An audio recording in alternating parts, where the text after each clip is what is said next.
If you're running the wheel strategy and you're not tracking your trades properly, you have no idea if it's actually working. Not did I make money last month? I mean, sort of real numbers, your actual annualized return, your win rate, your overall cost basis, which is really important after assignment, all of the numbers. So today I'm going to show you the exact spreadsheet I use to track every wheel trade that I run. And by the end, you'll understand exactly what to track and why and how to use the spreadsheet. Just a quick reminder that everything discussed is for educational purposes only and is general in nature.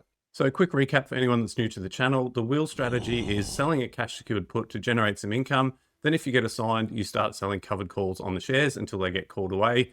And then you can start again. You can also sell more puts and continue to dollar cost average into the position. It sounds simple in theory, but once you're running multiple positions across multiple tickers and manually tracking everything in your head, or worse, not tracking it at all, it's a recipe for not actually knowing your real performance. So let's get stuck into the spreadsheet and I'll show you how to use it.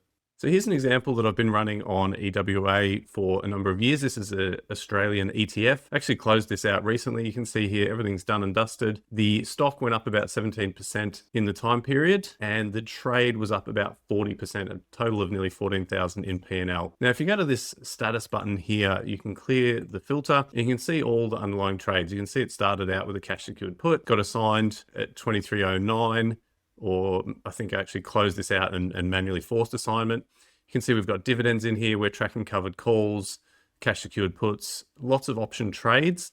Sometimes I'm a bit lazy and I'll put the closing trade here. Other times I will do a new line item for the closing trade. I tend to prefer to do that, so I've got the full history, but back in 2024, I guess I was being a bit lazy and I did it just on this line here. But we've got sort of three status. We've got, actually, what have we got? We've got, at the moment, we've just got closed, but let's look at another example. So EWZ is another one that I just recently closed.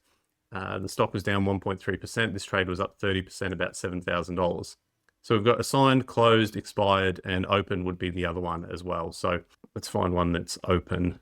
This is actually a losing example on IBIT. The stock's down about 50%. I'm only down about 9% on the trade because I've been continually adjusting the trade. I've actually managed to avoid assignment. I've rolled it all the way out to January. It will likely get assigned at some point, but I've really delayed assignment. And if we go here, clear the filter, you can see I initially sold the cash secured put at 60, then I rolled it down to 55. I've eventually rolled it down to 53. Been selling some other naked calls against it as well occasionally, and some other cash secured puts. And basically anything that is still open, we put in the current value of the position if we were to close it out today, and that's what's going to drive our overall P&L. We want to make sure we're tracking the current position and not assuming that it's going to expire worthless. I'll also use this for credit spreads as well. As you can see here, this was some bull put spreads that I was running on PLTR. Again, opening trades are positive cash, closing trades buy to close here are negative cash, and then we can sum all that up. That gives us our overall P&L on the trade, and then depending on whether it was closed or expired worthless, or as you can see, nothing is open here.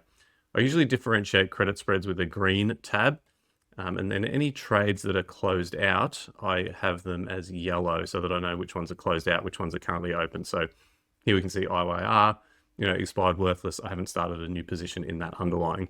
Now this is my personal spreadsheet. If you go to the description below, there'll be a link to download this template file. This has a few of my examples here. I haven't updated the template for a while, but you can go through and see some of these trades here. If you want to look through in detail, I've got some Aussie stocks as well that I've been running the wheel on that you can check out as well. Again, haven't updated this for a while, but you can go and download this spreadsheet and then you can start to recreate this for your own purposes with your own tickers.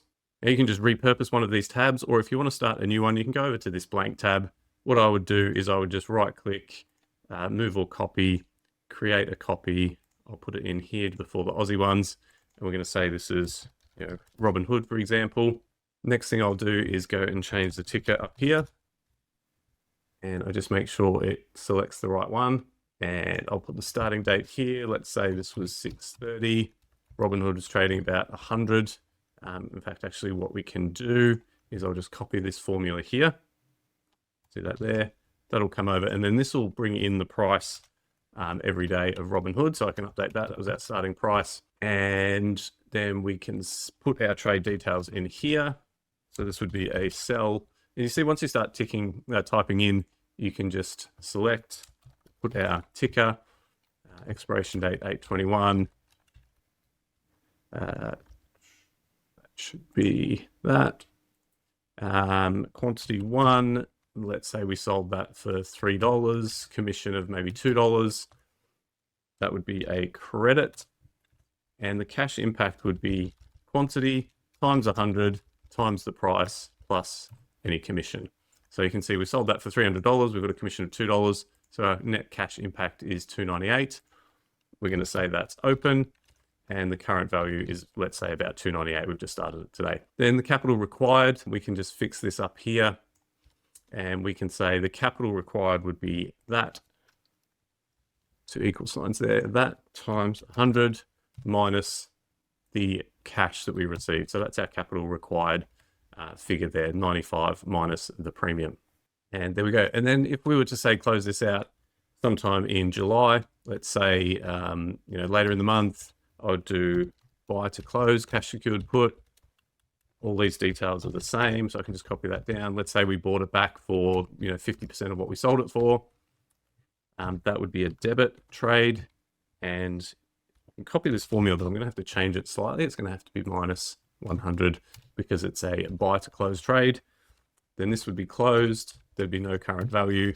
This would be closed, and I would be flat again on my position. That would give me my overall profit on the trade. The reason I built this tracker and the way I've done it is you just need a simple place where you can log every trade as it happens, a place where you can really quickly and easily see what's currently open, and a place to just step back and see the bigger picture performance. If you're trying to cram all that into one tab, it gets kind of messy, so I prefer to have a separate tab for each underlying. Most traders running the wheel can tell you roughly how they're doing, but few can tell you precisely. When you track it properly, patterns start to show up. Maybe one ticker is dragging down your overall return and you didn't realize it. You can't see any of that without the data in front of you. And you can also very quickly find your break-even price as well. So that's the tracker. I hope you like it. If you want a copy of the spreadsheet to start tracking your own wheel trades, I've got the link in the description below and it's completely free. So let me know if you've got any questions and I'll see you on the next video.